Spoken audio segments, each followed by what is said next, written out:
Salamat po sa oras na 'to na binigyan mo ako ng pagkakataon, oportunidad, Ama, na patuloy kang maparangalan, patuloy kang mapaglingkuran, patuloy ka, Panginoon, mapasalamatan. Salamat po sa patuloy na paggamit mo sa buhay ko at, salamat, Panginoon, sa pagsama mo ngayong oras na 'to. Salamat na ikaw ang kasama ko, ikaw ang katuwang ko, Panginoon, at ikaw ang maging tinig ko, Ama.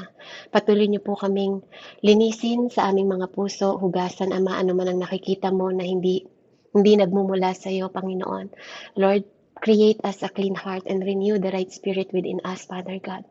Salamat po, Panginoon, na patuloy mo kaming tinutulungan, tinuturuan, nire-rebuke, dinidisiplina, Panginoon. Salamat na sa pamamagitan ng iyong mga banal na salita, Ama, patuloy itong nagmamanifest sa buhay namin na, Lord, maitanim po ito sa pinakamatabang parte ng aming puso, Panginoon, at makita, Panginoon, ang liwanag at asin namin sa mundong ito, Ama. Patuloy po ako nagpapasalamat sa kabutihan mo, O Diyos, na ikaw po, Panginoon, ang magbigay ng mga salita sa aking mga labi. Gamitin mo lang akong alulod, Ama. Ilubog mo ako at ikaw ang maitaas. Ikaw po ang magliwanag sa buhay ko, Panginoon, in the mighty name of Jesus. Maraming salamat po sa mga kapatid ko na nandito sa loob ng gawain at patuloy pong mapagpala ang bawat isa sa amin, Panginoon, sa pangalan ni Jesus na aming Diyos na buhay na sinasamba sa Espiritu at katotohanan. In the mighty name and powerful name Jesus Christ, I pray.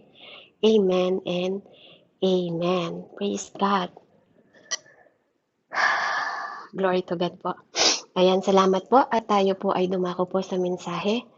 So, ang mensahe po natin ay sa Deuteronomy 31. Praise God. So, dito po sa Deuteronomy 31, makikita po natin dito, ito na po yung magpapaalam po si patuloy pong nagsasalita dito si Tatay Moises at patuloy niyang hinahabilin yung mga tao po. At dahil nga sinasabi niya dito, 120 years na daw siya. Basahin po natin from 1 to 3. Sabi niya po dito, nagpatuloy si Moises sa pagsasalita sa mga Israelita. Ang sabi niya, 120 taon na ako ngayon at hindi ko na kayo kayang pamunuan. Bukod dito, sinabi sa akin ni Yahweh na hindi ako maaaring tumawid sa Jordan. Verse 3, ang Diyos ninyong si Yahweh ang mismong mangunguna sa inyo. Pupuksain niya ang mga bansang daraanan ninyo upang mapasa inyo ang lupain nila. Si Joshua ang inyong magiging pinuno gaya ng sinasabi ni Yahweh. So dito po makikita natin from the beginning ng kanyang salita, nagpapahiwatig siya at nagpapaalam po sa mga kapatid at dahil sinabi nga niya na aalis na po siya. Amen. At mawawala na po siya or mamamatay na siya. Alam niya yon because God says, dahil din po sa hindi siya papahintulutan na makarating po sa promised land katulad dahil po sa kanyang nagawa po na hindi naging kalugod-lugod po sa Panginoon doon po sa Numbers 27 hanggang 12 makikita niyo doon na yung pag-utos po at pagsabi sa kanya ng Panginoon na speak to the rock before their eyes and it will yield water. Kaya lang, yun nga po, hinampas niya. So, napakahalaga po ng instruction ng Panginoon ang pakikinig natin. Amen. So, dito, patuloy po siyang nag-i-instruct sa mga tao. Siyempre, tingnan niyo po, habang nagpapaalam siya, alam naman niya, alam niya kung ano yung mga tanong at katanungan ng mga tao. Sino nga naman ang papalit sa kanya? Sino ang mamumuno sa kanila? Amen? So sabi niya doon, ang Diyos ninyong si Yahweh mismo ang mangunguna sa inyo. Amen? So dito makikita natin na hindi dahil sa kanya, amen? Na hindi dahil mawawala siya, matatapos na po ang pagpapala ng Panginoon sa kanila o pagbibigay po ng bagong leader. Pero dito pinapaunawa at nauunawaan din ni Moises na hindi dahil sa kanya. So nagpatuloy na iligtas ang mga Israel, nakarating po sila sa kanilang lugar ngayon at makakarating sa promised land hindi dahil kay Moises kundi dahil po sa Panginoon. Malinaw po na sinabi niya dito, ang Diyos ninyong si Yahweh. Hindi rin dahil kay Joshua. So, mahalaga po na anuman ang nararating natin sa buhay natin, anuman ang mga bagay po na ating pinanghahawakan, ministeryo man yan, amen, o anumang bagay na pinagkatiwala sa atin ng Panginoon, ang Diyos po, amen, ang nangunguna dapat sa lahat ng ating ginagawa, even sa sarili nating buhay. Mahalaga po yun na alam natin na God first, siya ang priority natin. Kasi pag hindi po ganun ang ating mindset, mga kapatid, amen, lahat na ng second, third, fourth, mali na po. Para nga pong bitones yan.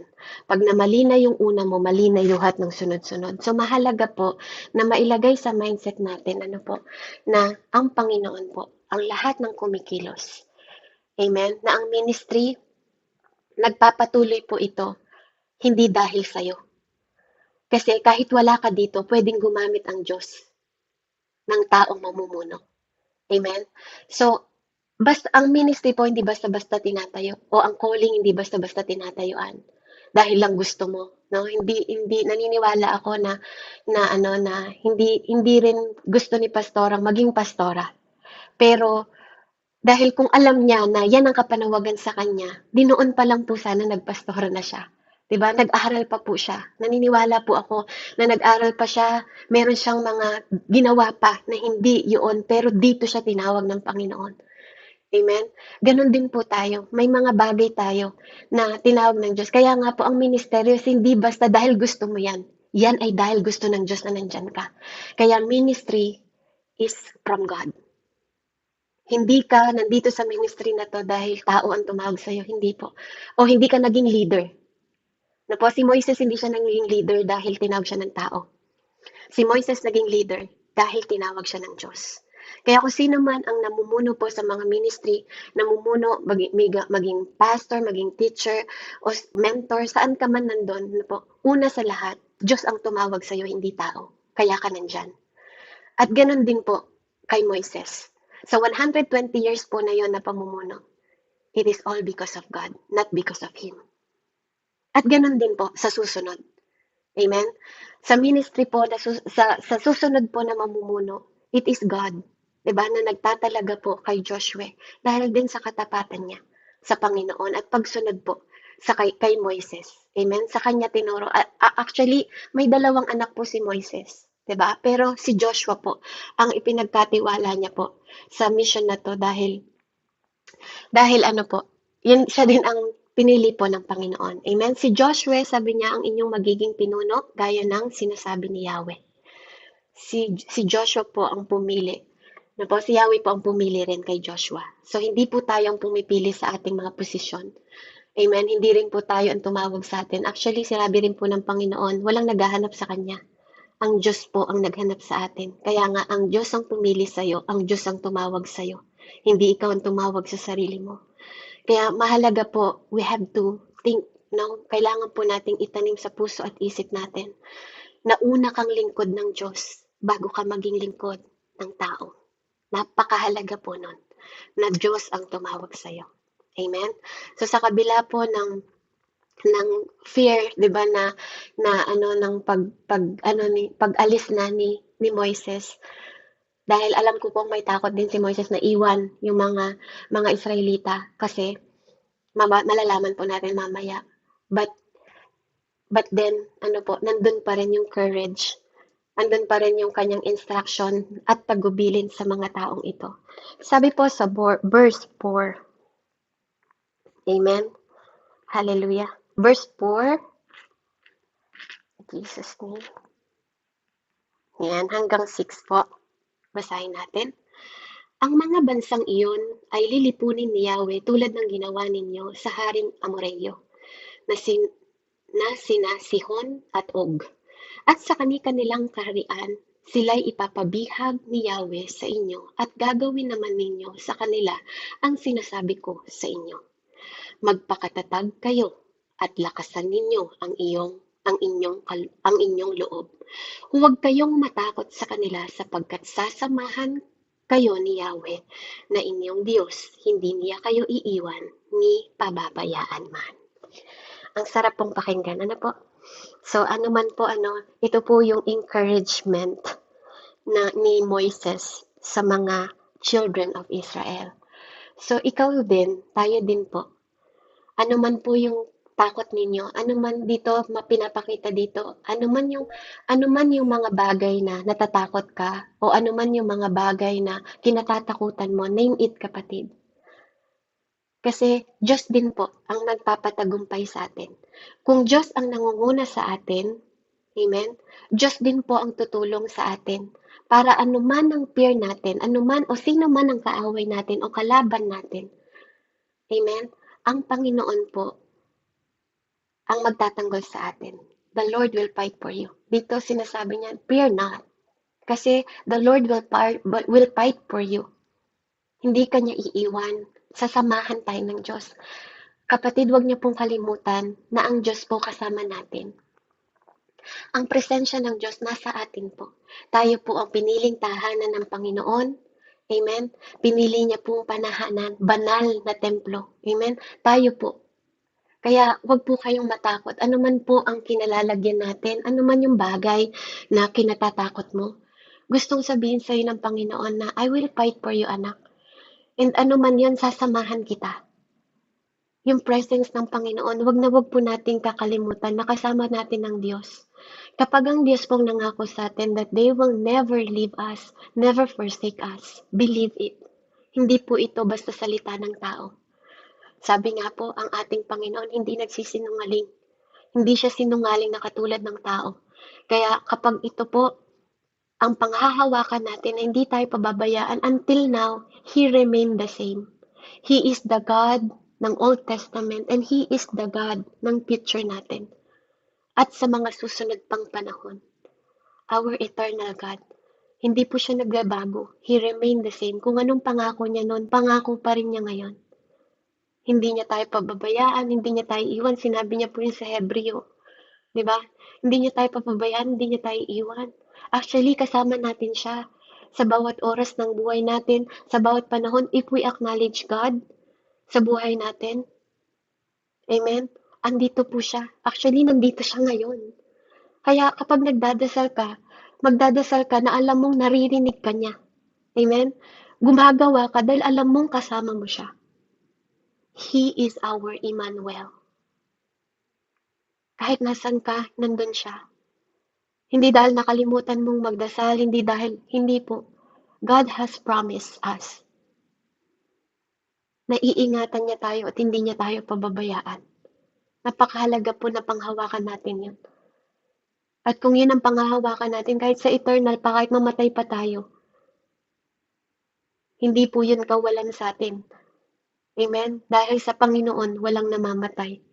Naniniwala po ako that even Moises, di ba, nakita pa rin siya sa New Testament na kasama ni Jesus at ni Elijah. Bakit po? Kasi sa Panginoon, walang kamatayan. Kaya nga sabi niya sa Deuteronomy 30, choose life. Kasi kung nasa piling tayo ng Diyos, hindi po tayo mamamatay. Yes, maybe yung katawan mo ililibing, pero your soul and spirit mananatili pong buhay kasama ng Panginoon. Amen. Kaya natin nakita sa Bagong Tipan, 'di ba? Nakita ni Peter si Moises at saka si Elijah po kasama ng Panginoong Hesus sa bundok. Kasi walang namamatay sa lahat ng taong nagtitiwala at sinasamahan ng Panginoon. Amen. Purihin po ang ating Diyos na buhay. Hallelujah. Verse 7 po and 8, sabi niya, ipinatawag ni Moises si Joshua at sa harapan ng sambayanan ng Israel ay sinasabi ang ganito, magpakatatag ka at lakasan mo ang iyong loob, sapagkat ikaw ang mangunguna sa bayang ito sa pagsakop sa lupaing ipinangako ni Yahweh sa kanilang mga ninuno. Si Yahweh ang mangunguna sa iyo, sasamahan ka niya, hindi ka niya bibiguin o pababayaan man. Kaya't huwag kang matakot ni panghinaan ng loob. Amen. So nakita niyo po mismo doon sa doon po sa pinaka huli, po, yung encouragement pa rin. Amen? Yung encouragement pa rin na binibigay po ng Panginoon, hallelujah, sa susunod, sa susunod po na mamumuno. Amen? Kay Joshua. Dahil alam ni Moises, amen, kung paano din sumakit ang ulo niya, kung paano siya, 'di ba, nainis, 'di ba po, na nawalan ng pasensya sa mga taong ito. But till the end po, encouragement pa rin yung binibigay niya sa papalit sa kanya, yung kanyang armor bearer na si Joshua. Amen? Na dito pinapaunawa niya na magpakatatag ka. Alam niyo po, yun yung laging pinapaalala ng Diyos sa atin, no? Ano man ang pinagdadaan natin, magpakatatag tayo. Kasi bakit po magpakatatag? Amen? Kasi dadaanan natin. Sa ayaw at sa gusto niyo po, dadaanan natin. Time will come, walang mananampalataya na hindi dumaan sa pagsubok. Walang mananampalataya na hindi sinubok. Darating po talaga at darating ang panahon sa ayaw at sa gusto niyo. Wala tayong ibang iisipin, wala tayong ibang gagawin kundi magpakatatag at lakasan natin ang loob natin sapagkat hindi tayo iiwan ng ating Panginoon. Manatili lang po tayong nagtitiwala sa Kanya. Wala pong taong nabigo, nananampalataya at umasa sa Diyos. Amen? Yes, kasi sinasabi niya dito, darating ang pagkakataon, manghihina si Joshua. 'Di ba? Pero napakahalaga po ng encouragement na sinasabi niya na sa panahon ng kahinaan niya si Yahweh. 'Di ba? Sinabi niya rin yan sa Bagong Tipan.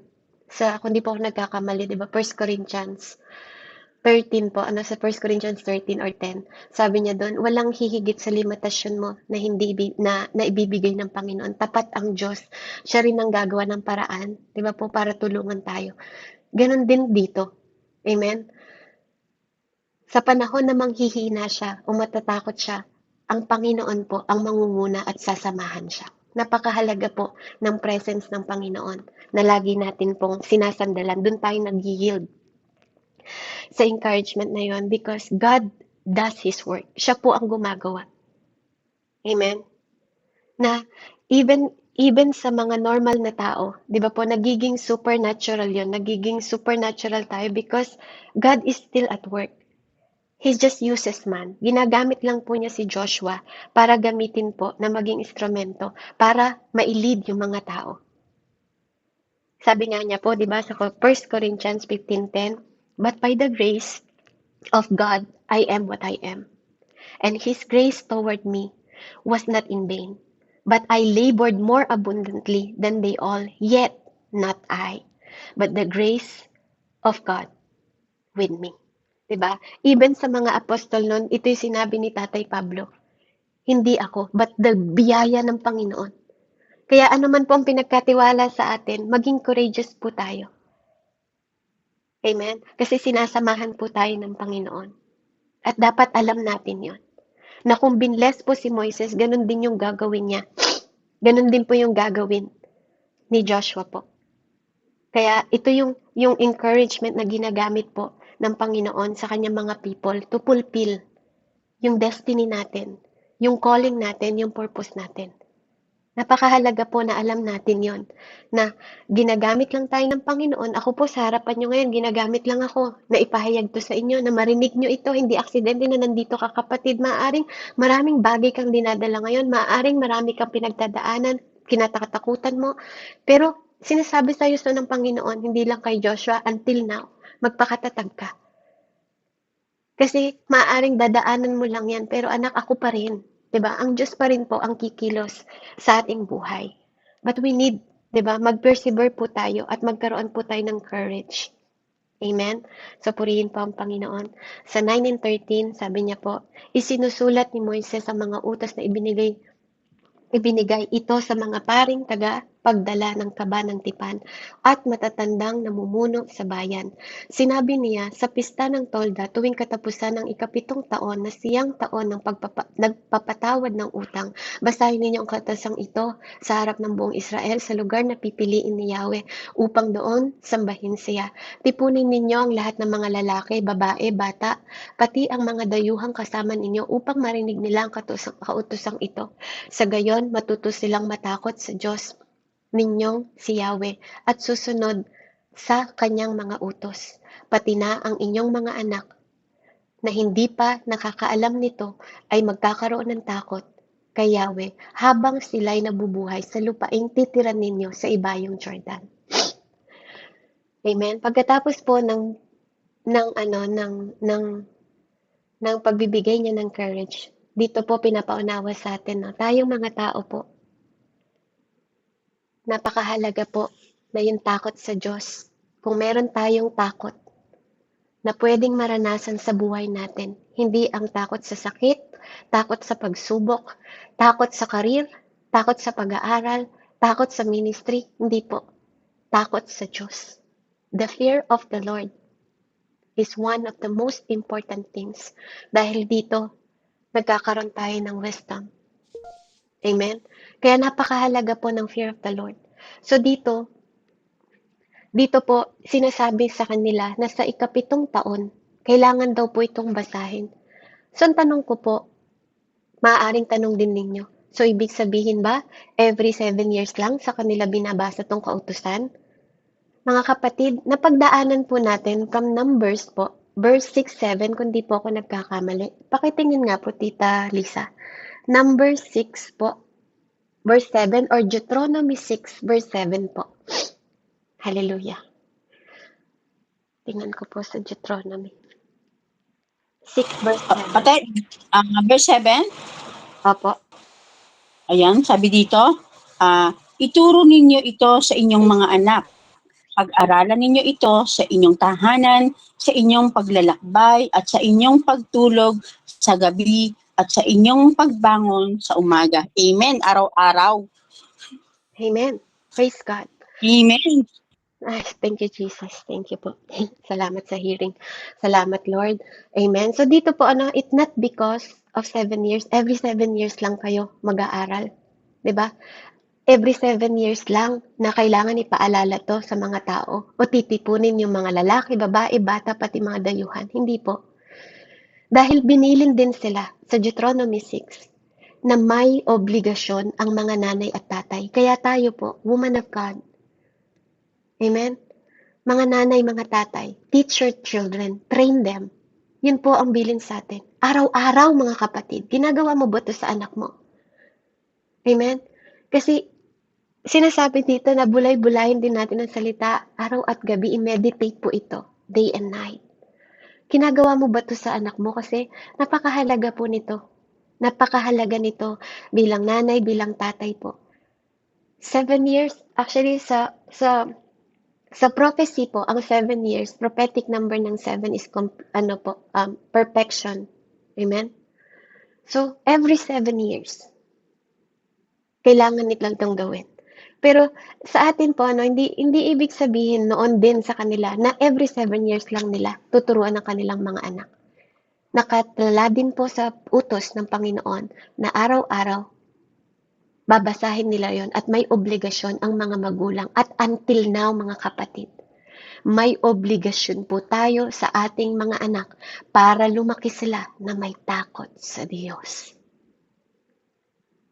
Kapag ang isang bata po lumaki na may takot sa Diyos, kapatid, sinasabi ko sa inyo, napakahalaga po ng takot sa Diyos.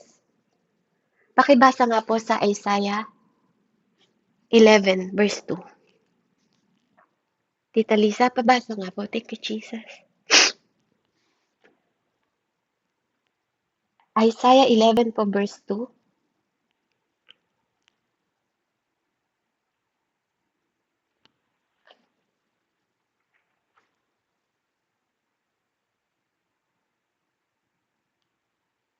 Nawala po si Tita Lisa? Naka-mute po kayo. Nakita niyo po ba? Ayan, I need that. Verse 11 pate? Verse 11, verse 2 po. Ayan. Chapter 11, Ayan. verse 2. Ayan, sabi po dito, hallelujah, mananahan sa kanya ang espiritu ni Yahweh, ang espiritu ng karunungan at pag-unawa, ng mabuting payo at kalakasan, kaalaman at pagsunod at paggalang kay Yahweh. Ayun. Amen po. Tapos na po. Ayan. Salamat po sa Amen. pagkakabasa So ng yung salita ng paggalang Diyos. kay Yahweh po, pag binasa niyo siya sa English, the seven spirit of Ay, the Lord will come upon him. Yun po ang sabi doon. amen. The fear of the spirit of the Lord ang number one. Number two po, the wisdom of the spirit of wisdom. Number three po is the spirit of Jesus. The spirit of the Lord, the spirit of wisdom, the spirit of understanding. Amen. Number four is the spirit of counsel. Number five is the spirit of five knowledge. Number six is, am I right? The spirit of counsel. Number four, spirit of might. Sorry po. Number five is spirit of might. Number six is spirit of knowledge. And last is the fear of the Lord, the spirit of the Lord. So mga kapatid, when the Spirit of God come to us, hindi lang po tayo natatapos sa fruit of the Holy Spirit. We should desire. Amen? We should desire the Spirit of the Lord. Yung seven spirit ng nature po ng seven spirit of God. Amen? Kaya napakahalaga po na wag po kayo, mag-aral po tayo ng mag-aral ng salita ng Diyos para nalalaman natin yung mga ganitong bagay. Hindi po siya natatapos sa fruit of the Holy Spirit. There is nature ng Spirit of God. And those are the Spirit. Amen? The Spirit of the Lord, the Spirit of wisdom, the Spirit of understanding, the Spirit of counsel, the Spirit of might, the Spirit of knowledge, and the fear of the Lord. So this is the fear of the Lord is part po ng nature ng Holy Spirit to express. Amen? At yun yung mahalaga. At ikaw din, hindi to namimili ng ilang taon ka na or bata o matanda, you should have the fear of God. Napakahalaga po nun na meron tayong fear of the Lord. Dahil isa po siya sa nature po ng Spirit of the Lord. So sabi niya po dito,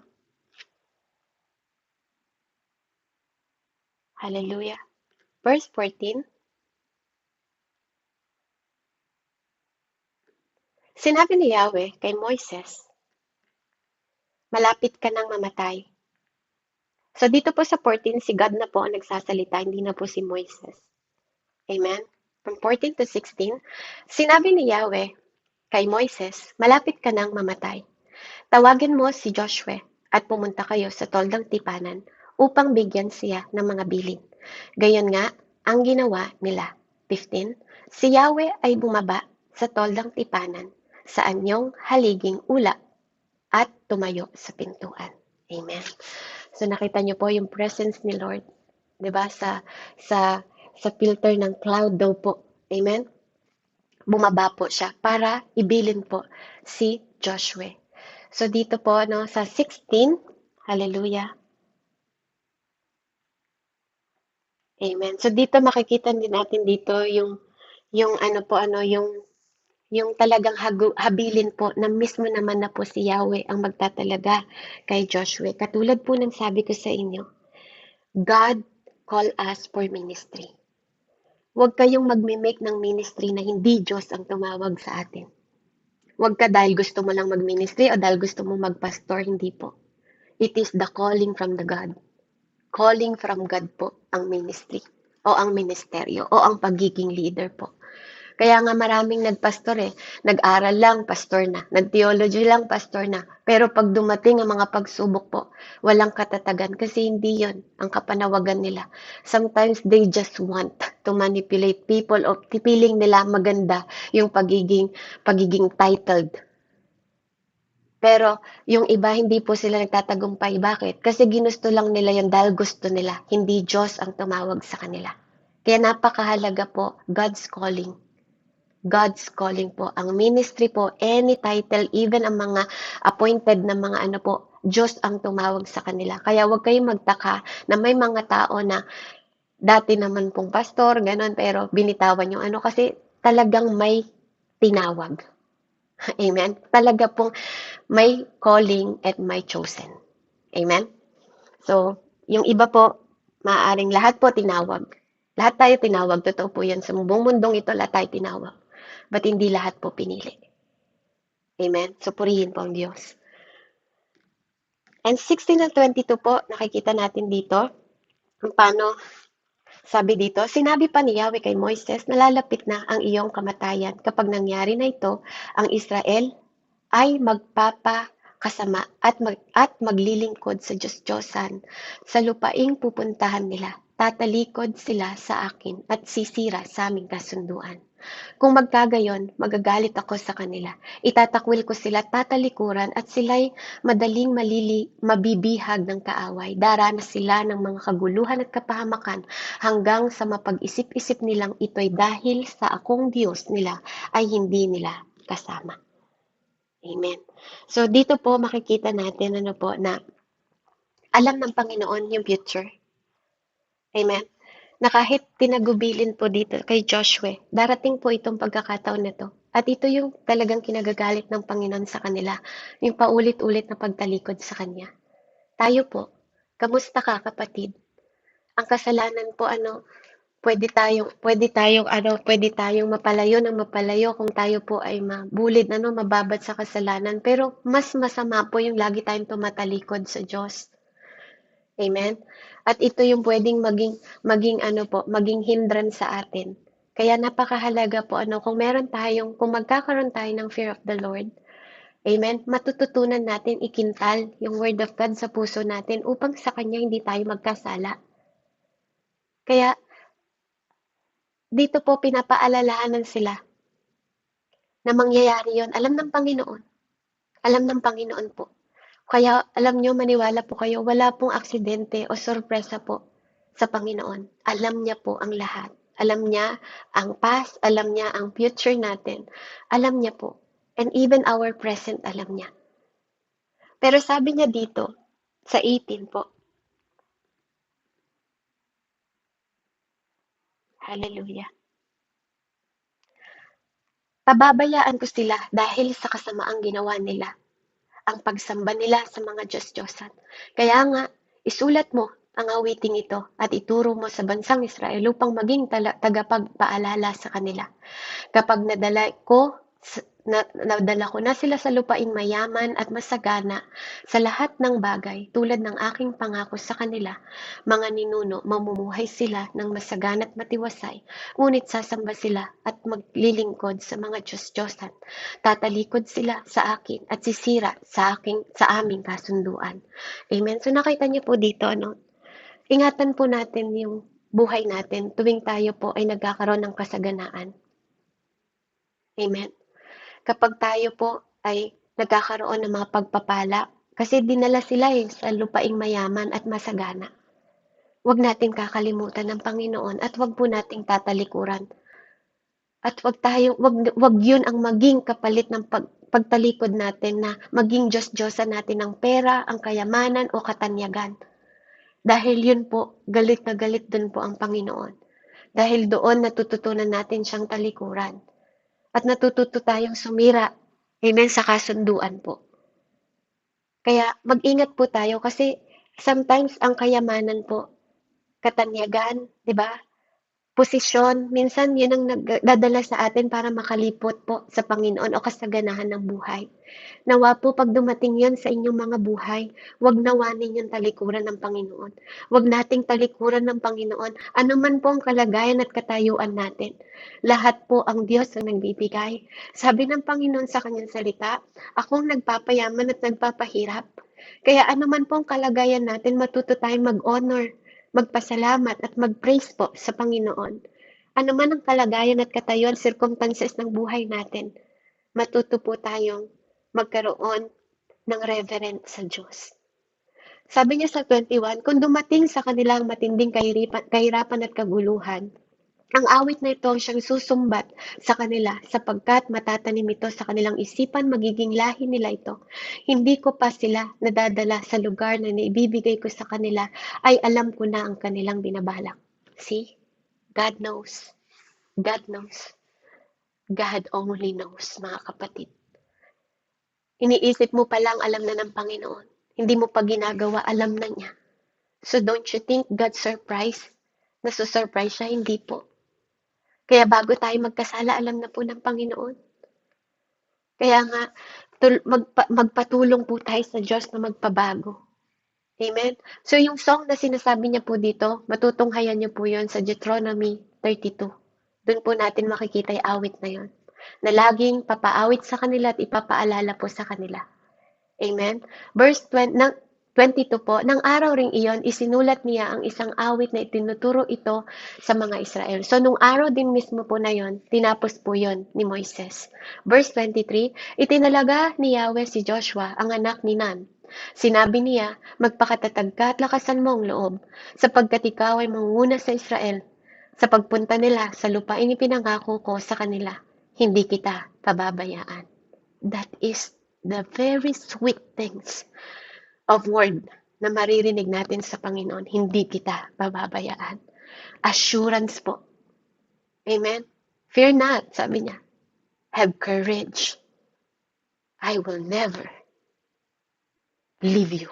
Hindi kita. I will never forsake you. Ilang ulit pong sinabi. And this time, mismong si Yahweh po ang nagsabi nito kay Joshua. Ang sarap pong pakinggan na mismong Diyos na sinasamba mo yung magsasabi nito sa'yo. And until now, kapatid, ito rin yung sinasabi sa'yo ng Diyos. Hindi kita pababayaan. 24 po, matapos isulat ni Moises ang isang aklat ng buong kautusan, sinabi niya sa mga pari, dalhin ninyo tong aklat na ito at itabi sa kaba ng tipan upang maging babala sa inyo. Alam kong kayo'y mapaghimagsik at matigas ang ulo. Kung ngayong buhay pa ako, ay lagi kayong naghihimagsik kay Yahweh, lalo na kung patay na ako. Pupulungin ko ang inyong matatanda at ang inyong mga pinuno. Ipapaliwanag ko sa kanila ang mga bagay na ito at gagawin kong saksi ang langit at lupa laban sa kanila, sapagkat natitiyak kong kayo'y magpapakasama pagkamatay ko. Lilihis kayo sa daang itinuro ko sa inyo. Darating ang araw na magagalit sa inyo si Yahweh dahil gagawin ninyo ang inaayawan niya. So, totoo naman po. Buhay pa po siya. Matigas na ang ulo nila. What more? Mamatay na siya. Amen. Pero dito, pinreserve po ni Moises yung law of God. Na mismong ang witness po ay ang mga Israel. Amen. So, napakahalaga po na dun sa Art of Covenant po, dun niya po ito itinabi. At doon niya po pupulungin yung mga tao na yon. Alam ni Moises na magre-rebellion sila. Alam niya yun. Pero alam din po niya yung mga pangako po ng Panginoon sa kanya. Kaya, common sense na lang po, kung totoo naman, kung talagang nung nandun nga siya, nag-rebellion pa sila, paano pag wala na siya? Pero, dahil dito po, makikita din natin na God is finding refuge para sa mga taong ito. Kahit na sa time of stress and trouble po, kinukonsider ni Lord yung pangako niya. Kinukonsider niya yung katotohanan, 'di ba, ng kanyang salita.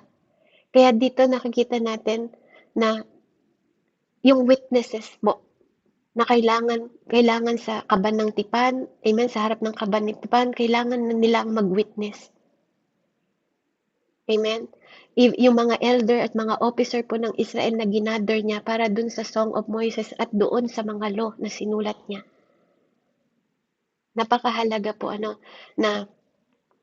yung kapag habilin na to ng last moment po ni Moises sa mga taong ito.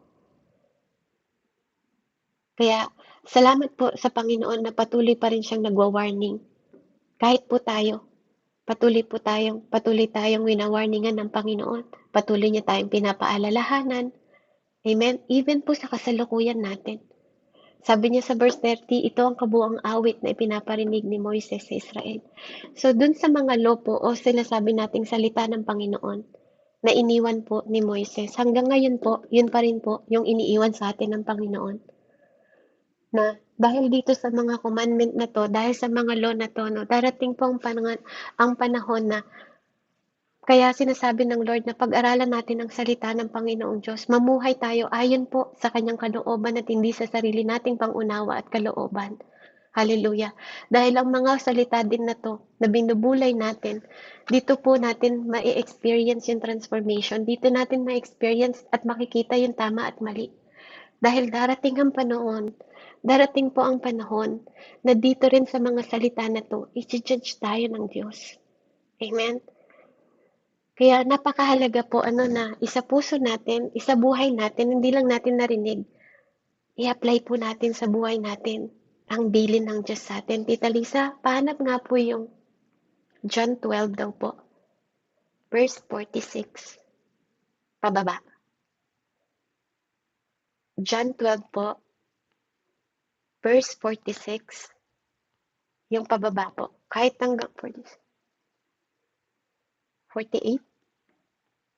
Kahit hanggang 48 lang po. Pabasa nga po. Dito po ako magtatapos. Free po ba kayo? John 12, John verse 12 po. Verse 46 po hanggang 48. Okay.